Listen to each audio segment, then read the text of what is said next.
Screen पे एक map देख रहे हैं और इस मैप में आपको दिख रहा है म्यांमार के ये जो ज्यादातर इलाके देख रहे हैं, ये इलाके दिखला रहे हैं कौन कौन से जगह पे अटैक हो रहे हैं, क्लेश हो रहे हैं, लड़ाइयाँ हो रही हैं। अभी अगर देखें ना तो सिर्फ एक शान प्रांत ही है जो छिटपुट तरीके से बचा हुआ है, वरना लगभग सारा इलाका कहीं न कहीं अपने आप में युद्धग्रस्त जैसा दिख रहा है। हर इलाके में चाहे वो थाईलैंड से लगती हुई सीमा हो या फिर चाइना से लगती हुई ये काचीन वाला इलाका हो या फिर भारत से लगता हुआ इलाका ही क्यों न हो, बांग्लादेश से भी लगता हुआ इलाका, और खाली इलाके में भी स्थितियां ऐसी ही बनी हुई है। तो यहाँ पर अगर बात करें एक एक स्टेट की बात करें, ड्राई जोन की बात करें, ड्राई जोन क्या होता है तो एक ऐसा इलाका जहाँ पर सिविलियंस अब धीरे धीरे निकल रहे हैं। ये देखने को मिल रहा है कि ज्यादा कुछ नहीं हुआ, लेकिन यहाँ पर जीत लगभग मिलने लगी है रिबेल्स ग्रुप को, और ये क्लेश यहाँ पर देखने को मिल रहा है। मांडले, मांगवे ये इलाके हैं। इसके अलावा रखाइन की बात करें तो रखाइन में भी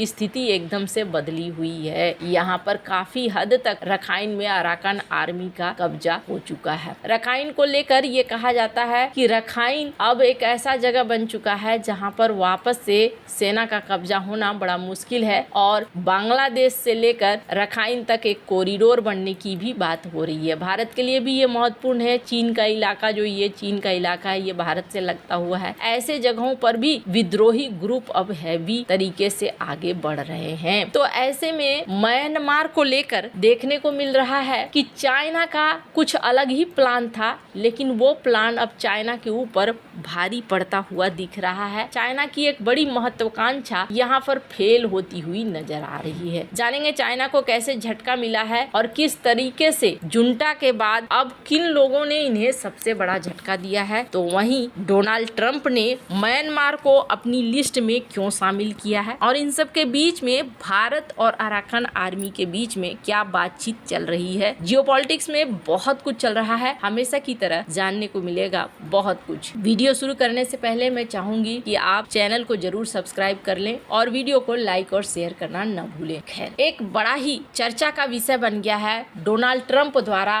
12 देशों पर लगाया गया प्रतिबंध। अमेरिकी राष्ट्रपति डोनाल्ड ट्रंप ने 4 जून 2025 को एक आदेश जारी किया में 12 देशों के नागरिकों के अमेरिका में प्रवेश पर पूर्ण प्रतिबंध और 7 अन्य देशों पर आंशिक प्रतिबंध लगाए। ये नीति राष्ट्रीय सुरक्षा और आतंकवाद से निपटने के लिए जरूरी बताई गई, लेकिन इसे लेकर ना एक विवाद खड़ा हो गया है। क्यों विवाद खड़ा हो गया है, जरा पैटर्न देखिए। ट्रंप ने अपने पहले कार्यकाल में भी इसी तरह के प्रतिबंध लगाए थे, और अभी जो प्रतिबंध लगाया गया है उसमें अफगानिस्तान, चाड, कांगो राज्य, Equatorial Guinea, Eritrea, Haiti, Iran, Libya, Somalia, Sudan, Yemen और म्यांमार है। और इसके अलावे 7 और भी देश हैं, Cuba, Laos, Sierra Leone, Togo, Turkmenistan, Venezuela. उनके नागरिकों पर आंशिक प्रतिबंध है। पहले से जो वीजा धारक हैं उन्हें छूट दी गई है, लेकिन अब यहाँ पर प्रतिबंध पे तर्क और विवाद क्यों हो रहा है, तो कहा जा रहा है कि आपने सबको तो रखा, लेकिन आपने पाकिस्तान को क्यों नहीं रखा। इसमें पाकिस्तान को भी रखा जाना चाहिए। पाकिस्तान को लेकर उनके अपने हित है, लेकिन म्यांमार जो इस सूची में शामिल है, फिलहाल गृह युद्ध और अस्थिरता के कारण पहले से ही मानवीय संकट में, और ये प्रतिबंध म्यांमार के नागरिकों, विशेष रूप से शरणार्थियों के लिए अमेरिका में शरण लेना और भी कठिन बना देगा। म्यांमार में चीन के बड़े निवेशक हैं जैसे, और ये प्रतिबंध को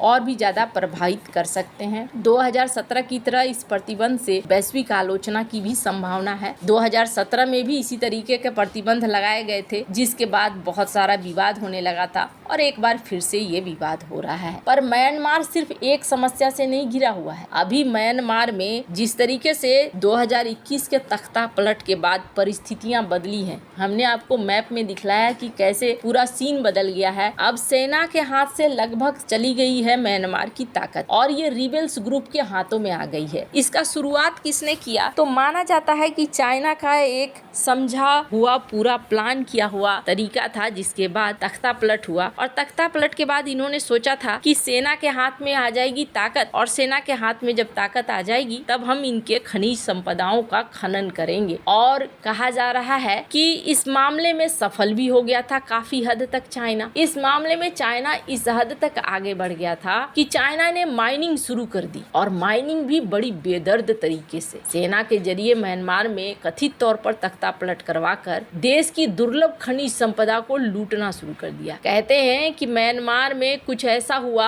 अब जिसकी कल्पना चीन ने नहीं की थी। म्यांमार के स्थानीय लोग चीन के खिलाफ खड़े हो गए हैं। दरअसल म्यांमार में चीन के खिलाफ भारी प्रदर्शन शुरू हो चुका है। म्यांमार में सेना ने जिस तरीके से इन्हें छूट दी थी, अब यहाँ पर गृह युद्ध के बाद सेना काफी कमजोर हो चुकी है। कई प्रांतों पर विद्रोहियों का कंट्रोल हो चुका है, और इसी का फायदा उठाकर चीन क्या कर रहा है, बड़ी बड़ी मशीनें म्यांमार के पहाड़ी की खुदाई में लगा रहा है। लेकिन अब स्थानीय लोगों ने चीन के माइनिंग प्रोजेक्ट को भारी प्रदर्शन करके रोक दिया है। एक्सपर्ट्स का कहना है कि चीन बड़ी ही बेदर्दी से माइनिंग प्रोजेक्ट चला रहा है, जिससे म्यांमार का इकोसिस्टम ध्वस्त हो जाएगा। चीन बस म्यांमार को पूरी तरीके से लूट लेना चाहता है, जिसके खिलाफ आदिवासी समुदाय खड़े हो गए हैं। म्यांमार के लोगों का कहना है कि म्यांमार की कई कंपनियों ने खनिज संपदा लूटने के लिए चीन की कंपनियों के साथ करार कर लिया है। कहा जा रहा है कि अब जनता ये कह रही है कि नहीं, हम किसी भी हाल में पूर्वजों से मिली हुई इस विरासत को पैसे या संपदा के लिए चाइना को नहीं दे सकते हैं। म्यांमार में इस साल फरवरी महीने से चीन की भारी मशीनें लगनी शुरू हो गई, लेकिन स्थानीय जनजातियों का कहना है कि उन्हें डर है कि इससे क्षेत्र खतरनाक रसायनों से दूषित हो जाएगा, और चीनी खनन के विरोध में लोगों ने सड़कों को ब्लॉक करना, जो मशीनें वो ला रहे हैं उसको जब्त करने की कोशिश कर रहे हैं। लेकिन डर ये है कि चीनी कंपनियां अब बोलेंगी म्यांमार की सेना को कि म्यांमार की सेना साथ दो, और फिर कहीं ऐसा न हो कि यहाँ म्यांमार की सेना फिर अपना हिंसक रूप दिखाए, और अगर हिंसक रूप दिखाती है तो एक बार फिर से यहाँ पर बवाल खड़े होने शुरू हो जाएंगे। लोगों ने कहा है कि हम सिर्फ स्वदेशी अधिकारियों का मांग कर रहे हैं जो हमारे पास होना चाहिए। उन्होंने कहा कि युद्ध खत्म होने तक खदान के प्रोजेक्ट वापस ले लिए जाएं, और नागरिक सरकार बनने के बाद प्रोजेक्ट्स को अच्छी तरीके से जांच होने के बाद आगे का फैसला लिया जाए। चीनी कंपनियां म्यांमार में बेतहाशा तरीके से सीसा निकाल रही हैं, जो एक जहरीली धातु है। इसका खनन आमतौर पर लेड एसिड बैटरी के इस्तेमाल में किया जाता है। WHO के मुताबिक इसे निकालने से स्थानीय मिट्टी और पानी की आपूर्ति प्रदूषित हो सकती है, खासकर बच्चों पर जहरीला प्रभाव पड़ता है, और इससे